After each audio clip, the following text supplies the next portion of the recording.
Bonjour à vous, chers téléspectateurs de Divibe TV, vous qui nous suivez sur les www.dvibtv.com. Nous sommes aujourd'hui à la préfecture de Seine-et-Marne, tout simplement pour la concertation pour la police de sécurité du quotidien. Alors en ce moment, Madame Béatrice Abauvilliers est en train de présider cette concertation avec différents acteurs, puisque c'est une réunion qui se veut départementale. Donc cette réunion permettra aux membres des forces de l'ordre et aux partenaires locaux, à savoir les élus, les autorités administratives et judiciaires, la police municipale et les réseaux de transport, les bailleurs et les services sociaux, entreprises de sécurité privée, associations et commerçants, tout simplement d'échanger afin vraiment de prendre en considération cette vraiment première demande des citoyens, à savoir la sécurité. C'est ce que nous vous proposons de suivre avec nous sur Divibe TV, mais aujourd'hui c'était le lancement de cette étude de concertation pour une meilleure sécurité pour nos concitoyens.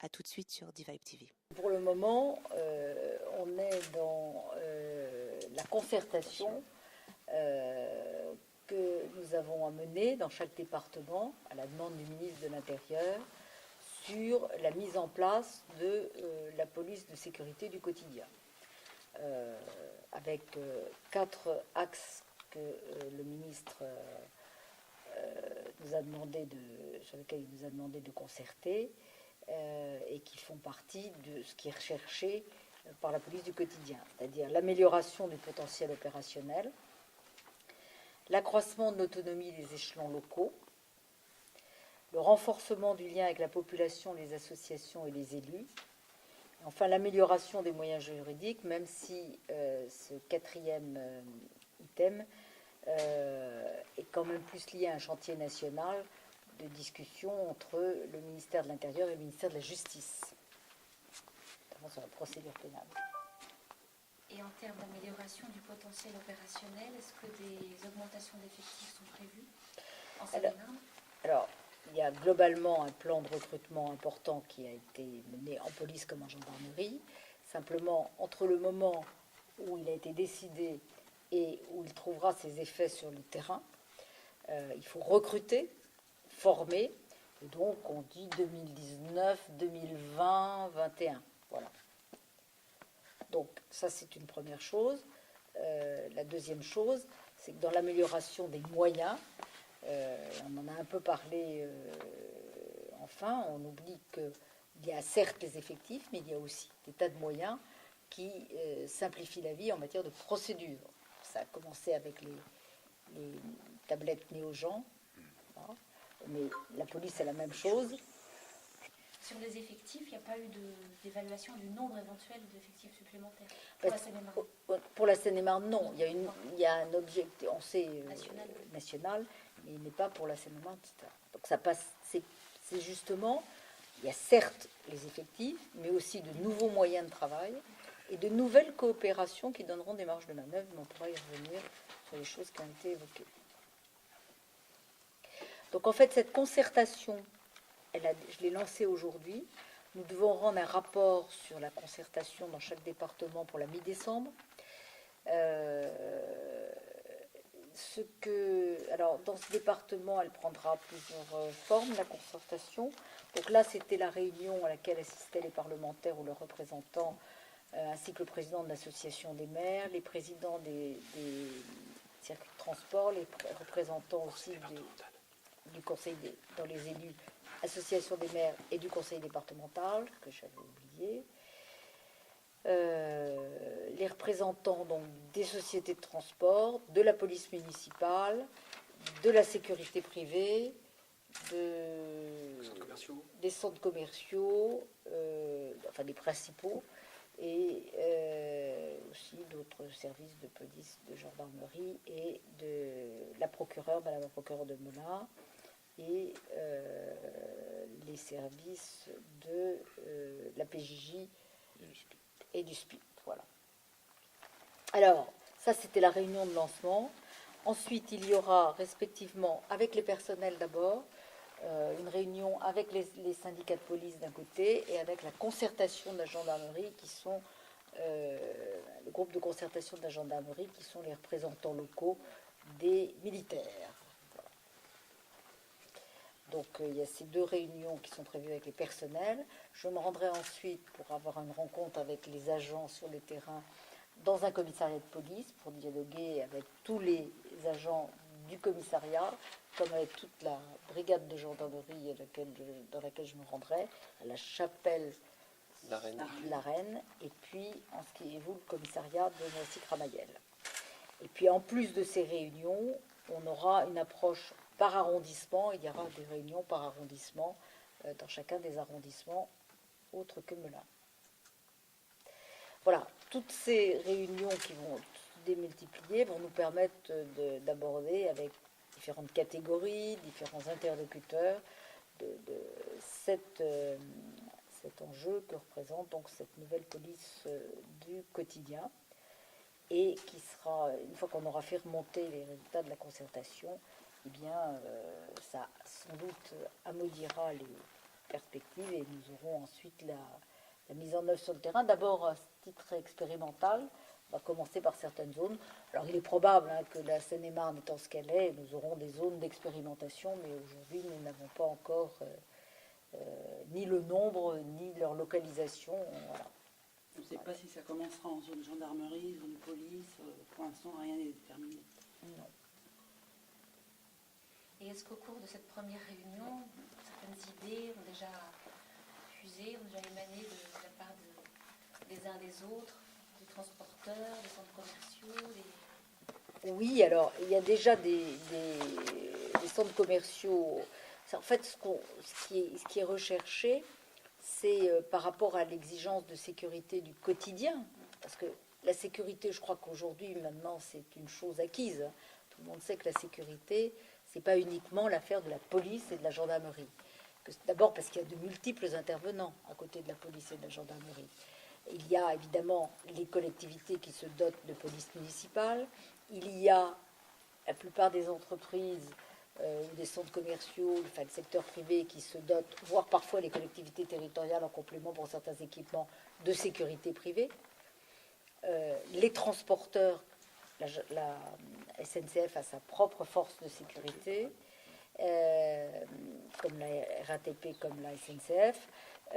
Les services des transporteurs routiers, alors nous en avions 2 représentants, Transdev et puis Keolis, qui interviennent dans le département, qui étaient présents, ont aussi leur propre service de sécurité.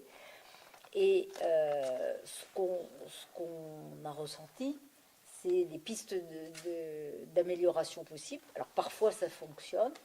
Je pense à Carré Sénard, qui est le plus récent dans son extension, qui a évoqué le fait qu'il avait des réunions opérationnelles avec à la fois les transporteurs, à la fois la police, puisqu'on est en zone police, à la fois avec, évidemment, lui, ses services de sécurité, et la commune, la collectivité territoriale où il fait. Donc, vous voyez, il y a des réunions opérationnelles.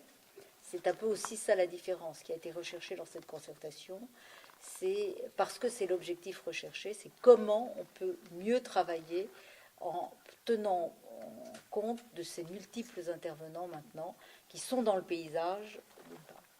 Dans les choses qui ont été dites, on a pas mal parlé de vidéoprotection et de la nécessité, les forces de police et de gendarmerie diront, de pouvoir anticiper davantage sur l'intervention de nouveaux équipements, soit en développement, des zones d'aménagement qui vont entraîner une nouvelle population qui va arriver, une augmentation de population, ou le nombre d'entrepôts, par exemple, en zone industrielle qu'il va devoir surveiller. Évidemment, si la police et la gendarmerie veulent en amont, vous avez vu le temps qu'il faut pour identifier le besoin et ensuite recruter, former et voir arriver sur le terrain, il est évident que en termes opérationnels, la police et la gendarmerie, il vaut mieux qu'elles sachent avant qu'il va arriver tel type de structure ou de population quantitativement pour calibrer bien leur force opérationnelle et leur organisation territoriale. Je crois que ça, c'était une demande de la police et de la gendarmerie de leur côté. Et mieux informer de la part des élus. Donc, oui. De ce qui va changer. Voilà, des événements qui entraînera des interventions supplémentaires de l'une ou l'autre force. Et s'ils n'ont pas anticipé, On voit bien qu'ils pourront le faire remonter pour doser leurs effectifs, mais que ça prend toujours un certain temps de réactivité parce qu'il faut passer justement par ces surrecrutements ou les commissions d'affectation, etc. En priorité d'insécurité, est-ce que vous avez pu recenser, selon les expériences des différents partenaires que vous avez eus, là où la priorité se situe en matière d'insécurité? Nous n'avions pas c'est l'objet davantage des réunions territoriales. Évidemment, la police, la gendarmerie connaissent les secteurs les plus sensibles dans leurs zones respectives d'intervention. Mais c'était plus des méthodes de travail global, puisque nous avions les représentants de l'association des maires, nous avions les représentants du conseil départemental, donc c'était plus une approche départementale et de méthodologie. Un des sujets qui a été abordé, c'est peut-être aussi davantage de cohérence sur la vidéoprotection, par exemple, parce que finalement, c'est chaque commune qui aujourd'hui dépose des dossiers de vidéoprotection et qui a parfois des ruptures, alors des ruptures d'équipement, quand ce n'est pas des ruptures de compatibilité entre les systèmes. C'est-à-dire que vous avez parfois d'une commune à l'autre des équipements, mais qui ne sont pas compatibles. C'est-à-dire que vous perdez à un moment parce que vous n'arrivez pas à les connecter ou à vous connecter. Donc voilà, des améliorations. L'idée d'avoir une réflexion, ce qui va avoir lieu, puisqu'il y a un plan zonal de vidéoprotection qu'il va nous falloir décliner, mais donc une meilleure cohérence. On a posé aussi la question des polices municipales à une échelle peut-être intercommunale. Voilà. Tout ça fait partie des... En fait, il y a eu des échanges de part et d'autre. Je crois qu'on a donné comme information sur les nouvelles méthodes et les nouvelles organisations dans chaque département et à l'aune de chaque... je pense que de chacune des structures territoriales, soit en police, soit en gendarmerie. Peut-être vous pouvez dire un mot, soit M. Martinez ou les deux, sur justement les expériences, la marge de manœuvre sur l'autonomie, notamment ce qu'on appelle l'autonomie, qui permet quelques expérimentations d'organisation à l'échelle de vos territoires. C'est comment mieux recueillir soit la demande de sécurité, soit comment mieux recueillir les informations qui nous permettent à nous d'agir opérationnellement. Et là, en fait, on est sur le contact, l'humain, et c'est de se réapproprier cette relation avec la population pour recueillir ces éléments. Donc ça veut dire pour nous de déployer un certain nombre de moyens pour alléger la tâche des policiers, faire une rupture avec la police d'intervention, alléger tout ce qui est procédural, tout ce qui est procédure interne. Après, il y a un grand projet de nettoyage, de balayage de la procédure pénale. Donc, de dégager du temps pour dégager la ressource nécessaire pour aller vers la population. C'est ce qui avait déjà été largement fait au niveau des zones de sécurité prioritaires. Vous savez que nous, on en a une sur Torcy et une autre sur Savigny-le-Temple, avec création de commissariats de secteur, avec en appui un groupe de sécurité de proximité. Et là, c'est de pouvoir descendre encore un peu plus bas qu'au niveau de la zone de sécurité prioritaire, qui peut concerner plusieurs milliers d'habitants. Et là, c'est d'aller vraiment au plus près du terrain. Ça peut être avoir un référent sur un nombre de rues restreint ou sur une résidence, parce qu'on sait qu'on a une problématique bien identifiée de délinquance. D'accord ? Que là, il faut qu'on ait quelqu'un d'identifié et de reconnu pour parler avec la population et envisager un certain nombre de solutions, puisqu'on est en fait sur une démarche de résolution de problèmes immédiates, ou en tout cas à très court terme. Et dans cette recherche de solutions, eh bien, nous, ce qu'on imagine, c'est bien évidemment de renforcer soit nos groupes de sécurité de proximité, c'est-à-dire que de ne pas réinventer des structures, soit de les renforcer, soit de les dédoubler, et puis de faire en sorte, à travers un partenariat renouvelé, de faire en sorte que nos policiers sur le terrain, sans que ça remonte au niveau du département, au niveau du district ou au niveau du chef de circonscription, qui à un moment donné sera bien évidemment informé, eh bien, au moins que le chef de la brigade du groupe de sécurité de proximité ou le chef du commissariat de secteur, eh bien, il ait l'autonomie nécessaire pour aller discuter avec certains partenaires, ou certaines personnes qu'il a bien identifiées, prendre à son compte, s'approprier la demande de sécurité ou les informations, hein, compléter ces informations ou satisfaire la demande de sécurité. Ou alors de donner un conseil pour réorienter les choses vers un autre acteur qui sera plus approprié que nous pour régler le problème. Hein, puisque vous savez que la police, on est souvent confronté dans les secteurs un peu défavorisés, à de la misère sociale, de la misère humaine. Et là, on est, nous, démunis. Alors, c'est très chronophage pour nous en traitement. On n'a pas les structures nécessaires, mais peut-être que d'autres ont, ou peut-être que d'autres dont c'est la mission, eh bien, doivent réfléchir à mieux prendre en compte ce genre de situation. Hein, voilà. Donc, notre préoccupation, c'est de s'organiser de telle manière qu'on aille plus vers la population, de faire comprendre qu'on prend en compte leurs difficultés, on les prend en compte, qu'on essaye de leur apporter des solutions, ou voire des conseils, hein, mais en tout cas d'être dans l'accompagnement de la population. Voilà. Alors, donc nous, on ne change pas fondamentalement nos structures, elles restent les mêmes. En revanche, on essaye de changer de philosophie d'action. C'est ça qui importe pour nous. Et c'est une philosophie d'action qu'on veut décliner au niveau individuel. Hein, les policiers, ils sont formés, ils ont souvent de l'expérience, et bien évidemment, ce qui est visé là, c'est un policier d'expérience, même s'il est brigadier ou brigadier-chef, eh bien, de toute façon, ce policier, il a son expérience terrain, il sait au jour le jour à qui il s'adresse pour obtenir de l'information. Ce qu'on veut, c'est lui apporter de la souplesse, d'abord du temps, hein, du soutien avec des partenaires qui vont l'aider dans sa démarche, hein, okay. Et puis être au final à ses côtés quand on aura porté la solution. À peu près 2 ans, à date anniversaire après les attentats du Bataclan, comment envisagez-vous aussi de prendre en considération cet axe d'insécurité au niveau du quotidien? Alors, il faut savoir que d'abord, il y a eu un plan d'exercice qualifié de tueur de masse. Quand nos exercices se développent, d'abord, il y a eu des formations. On a des formations sur support virtuel, des e-formations sur le sujet. Chaque fonctionnaire va s'approprier les principes du L435-1 du Code de la sécurité intérieure, qui est un texte spécial sur l'usage des armes en différentes situations. À travers ça, donc, on a développé une formation. Derrière, on a développé les exercices tueurs de masse et on le développe sur l'ensemble de nos unités. Et on le fait même en commun avec la gendarmerie, avec les pompiers. Donc, l'axe pour l'instant de préparation, c'est la formation, qui est fondamentale, pour que chacun apprenne son rôle, hein, maîtrise ses réactions et comprenne, là aussi, les enjeux.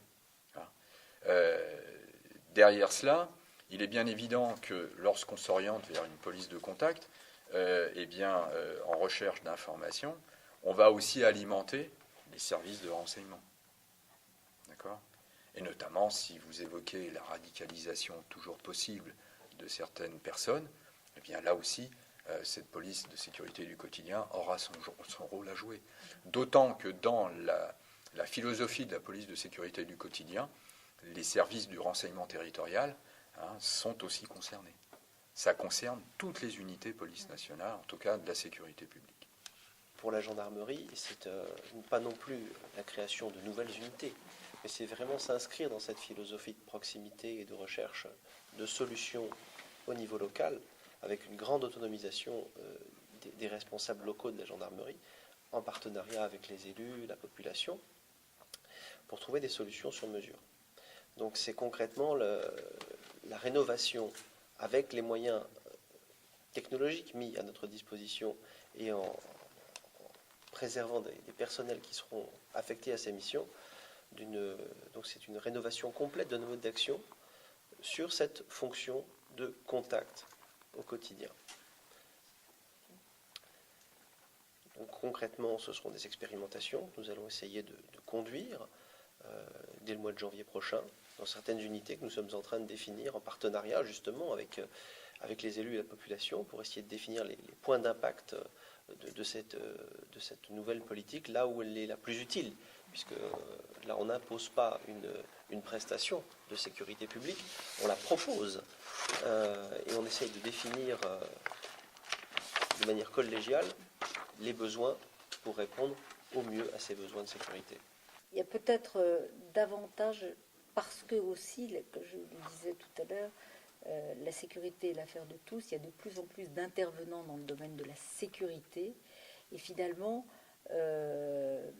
mettre davantage d'horizontalité dans tous ceux qui traitent de la sécurité. Parce que finalement, qu'on traite de la sécurité dans un supermarché, ou dans une zone industrielle, ou qu'on soit dans la police municipale, il est important que les uns et les autres partagent leurs informations. Et puis de toute façon, chacun est dans son rôle. La sécurité privée, elle intervient dans les zones privées, mais dès qu'on passe dans la zone publique, ils n'ont plus le droit d'intervenir. Donc on voit bien qu'il faut qu'il y ait une réactivité, un passage d'informations en temps réel et des habitudes de travail ensemble ou de se joindre ensemble qui soient davantage explorées pour une meilleure efficacité. Avec une dimension collégiale, une dimension de préparation avec nos partenaires qui était quand même moins développée que ce qu'on souhaite faire avec la police de sécurité du quotidien, où vraiment on a changé de paradigme. C'est plus les forces de sécurité intérieure qui proposent de manière uniforme une prestation de sécurité sur un territoire, c'est le dialogue avec l'ensemble des partenaires permanents pour établir un diagnostic et un besoin qui permet de faire une proposition de sécurité sur mesure. Donc on est vraiment allé au-delà de la police de proximité pour construire quelque chose de véritablement nouveau et qui, du fait qu'il va aboutir, si vous voulez, à des prestations de sécurité ou des propositions qui seront collégialement établies et sur lesquelles on arrivera à définir des nouveaux partenariats, devrait nous permettre, un peu sur le modèle de ce qui a été fait avec succès au travers des ZSP, d'avoir des résultats bien meilleurs. Il y a par exemple en zone police aujourd'hui des groupes locaux de traitement de la délinquance qui existent et on pourrait parfaitement imaginer de décalquer ce dispositif très opérationnel, très local sur des territoires de la gendarmerie. On parlait de Nangy ou de la Ferté-Saugeoire par exemple. Voilà, c'est aussi, on est dans une dimension totalement opérationnelle. Tout à fait. D'abord, avec les téléphones portables, on fait des choses merveilleuses. Et donc, les communications sont instantanées avec nos salles de commandement. Enfin, moi, j'ai une salle de commandement départementale, mais ça va tout de suite dans les commissariats au chef de poste qui, lui, gère ses patrouilles immédiatement ou directement à la salle de commandement qui, elle, localise ses patrouilles et les oriente immédiatement. Je veux dire, les remontées d'informations, de toute façon, les transports, c'est un enjeu de sécurité majeur. Donc, déjà, ça fait partie de nos missions prioritaires. Donc on a une réactivité et on a déjà des dispositifs qui sont calés avec eux. Mais je pense quand même qu'il y a des points d'amélioration et de renforcement d'articulation. Il y a un transporteur qui citait tout à l'heure, d'ailleurs, certaines difficultés à certaines heures avec des bus desservant Carré-Sénart. Et il est vrai que, au cours d'une réunion, d'ailleurs qui s'est faite à un niveau très restreint, il a été acté qu'il fallait peut-être que le chauffeur du bus s'arrête un peu avant, plutôt que de permettre ainsi soit à une équipe de contrôleurs d'intervenir, ou soit une équipe de contrôleurs et de policiers ou de policiers seuls d'intervenir pour régler le problème, avant de l'amener là où ça serait encore plus sensible. Alors, vous voyez, ça, ce sont des détails vraiment pratico-pratiques, et je veux dire, c'est pas nous qui l'avons cité, c'est vraiment le transporteur qui l'a cité. Et donc, je pense, et on est plus sur cette idée-là, cette recherche d'opérationnalité, parce que ça redonne du sens à la mission du policier. L'année dernière, le mouvement de grogne, on voyait bien ce qui le transcendait, c'est qu'on avait des policiers qui étaient décalés, déphasés, et qui croulaient sur certaines charges, certaines missions. Alors, ce n'est pas forcément les charges indues, elles sont inscrites dans les textes, mais il y en a d'autres qui sont vraiment indues, mais ressenties comme telles, et en tout cas les éloignant de leur cœur de métier, c'est-à-dire accompagner, aider la population, intervenir sur les délinquants, voilà. Et donc, ce simple exemple donné par un transporteur, il y en a eu d'autres de donner, mérite qu'on s'y arrête et mérite qu'on développe justement cette philosophie. C'est pour ça aussi que quand on parle d'anticipation sur des projets et autres, il n'est pas toujours inintéressant d'y associer des spécialistes de la sécurité. On n'y pense pas forcément, mais... Parfois, il y a même des associations de quartier qui apportent aussi de très bonnes réflexions, de très très bonnes.